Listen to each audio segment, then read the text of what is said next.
SIR নিয়ে যখন রাজনৈতিক তরজা চরমে সেই সময় বঙ্গ সফরে এলেন ডেপুটি নির্বাচন কমিশনার জ্ঞানেশ ভারতী। তার একদিনের বঙ্গ সফরে তিনি ঘুরে দেখলেন বেশ কিছু শুনানি কেন্দ্র। আজ তার ফিরে যাওয়ার কথা দিল্লিতে, এবং দিল্লিতে গিয়ে তিনি যা যা মিটিং করেছেন সেই সমস্ত বিষয় নিয়ে তার রিপোর্ট দেওয়ার কথা, যেটা জানা যাচ্ছে কমিশন সূত্রে।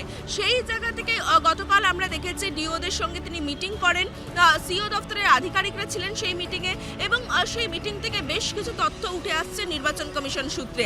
যেমনটা জানা যাচ্ছে যে ম্যাপিং থেকে শুরু করে বহুতল সমস্যা, এই একাধিক বিষয় নিয়ে কিন্তু তিনি রীতিমতো ক্ষুব্ধ হয়েছেন এখানকার কাজে। সেই জায়গা থেকে কাজ যদি মসৃণভাবে না চলে তাহলে নির্দিষ্ট সময় ভোট কি করে হবে তাই নিয়ে সংশয় প্রকাশ করেছেন তিনি। যেটা জানা যাচ্ছে এখনো সূত্র মারফত যে ম্যাপিং এর ক্ষেত্রে বেশ কিছু ভুলভ্রান্তি হয়েছে। সেক্ষেত্রে কোথাও কোথাও দেখা যাচ্ছে যে 350 জনের ম্যাপিং করেছেন একজন, আবার কোথাও কোথাও এক মহিলার নামে প্রায় 60 থেকে 50 জন ম্যাপিং করেছেন। কিছু ক্ষেত্রে ম্যাপিং এর শুধুমাত্র নাম না থাকার জন্য 2000 তালিকায় যাদের নাম ছিল তারপরেও কিন্তু খসড়া তালিকায় তাদের নাম ওঠেনি, এবং এই ধরনের বিভ্রান্ত মানুষের তৈরি করা হচ্ছে বলে যেমনটা বিরোধীরাও অভিযোগ করছিল।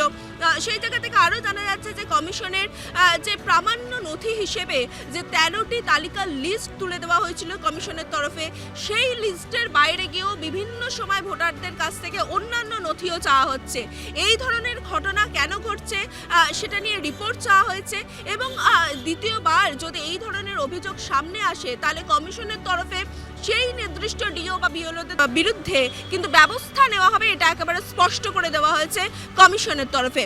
অন্যদিকে বহুতল সমস্যা যা এখনো পর্যন্ত অধরাই রয়ে গেল, যেমনটা সূত্র মারফত জানা যাচ্ছে শহরের থেকে শুরু করে রাজ্যের একাধিক বহুতলের ক্ষেত্রে কিন্তু যেমনটা জানা যাচ্ছে যে সেখানকার কর্তৃপক্ষ তারা রাজি হচ্ছেন না সেখানে বুথ কেন্দ্র যাতে হয় তার জন্য। সেক্ষেত্রে ডিওদের দ্রুত নির্দেশ দেওয়া হয়েছে যে এই সমস্ত বহুতলের যে কমিটি যারা রয়েছেন তাদের সঙ্গে বৈঠকে বসতে এবং এর মীমাংসা করতে। একই সঙ্গে শহর থেকে শুরু করে রাজ্যে 300+ এবং 500+ এই দুই ভাগে ভাগ করে কত বাসিন্দা কোন বহুতলে রয়েছে তার লিস্ট কিন্তু আজকের মধ্যেই জমা দিতে বলা হয়েছে। সব মিলিয়ে যদি এই এসআইআর এর কাজ মসৃণভাবে না চলে, নির্দিষ্ট সময়ে যদি কাজ শেষ করা না যায়, তাহলে ভোট কি পিছিয়ে যাবে? স্বাভাবিকভাবেই কিন্তু এই প্রশ্ন উঠতে শুরু করেছে। ক্যামেরায় নবীনের সঙ্গে রক্তিমা দাস, জি24 ঘন্টা, কলকাতা।